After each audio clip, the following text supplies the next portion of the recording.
I've always had this really strong commitment to feeling this sense of duty and responsibility to serving my country. I've always been pretty patriotic even from when I was a little kid.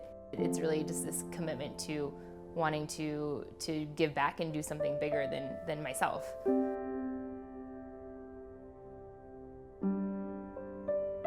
You know, that Bronze Star is just really symbolic to me of how hard people will work when they connect to a purpose. No matter how difficult a day got, I had a ton of confidence in my abilities to be the type of leader my soldiers needed me to be, to persevere through whatever situation was and to come out the other end in a really good spot. It was a super challenging decision for me to decide to get out of the Army. Everything that I had ever known and been working towards at that point was a military career. The idea of leaving that and kind of what had been my comfort zone for the last really 9, almost 10 years of my life was really scary.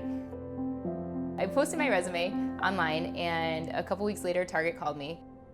I think I was most nervous because I wanted to have the same type of relationship with my new Target team as I did with my soldiers, and I was really hopeful but worried that I wasn't going to have that there.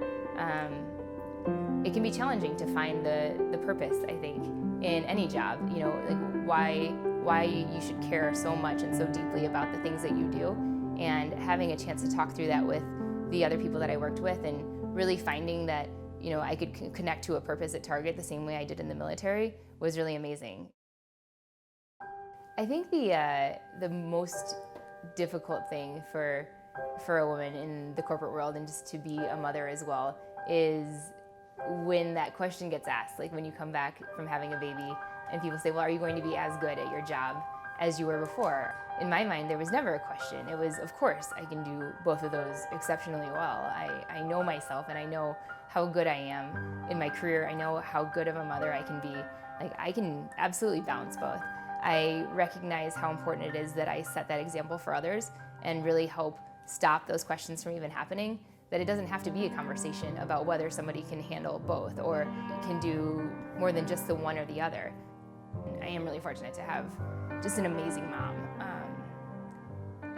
When I look at everything she's done in her life and her willingness to really sacrifice so much for her kids, she always puts everybody else's needs in front of her own, and I think that sense of sacrifice is one that I learned really from a really young age to internalize and really know that, like, when you put others before yourself, you're always going to feel really great at the end of the day.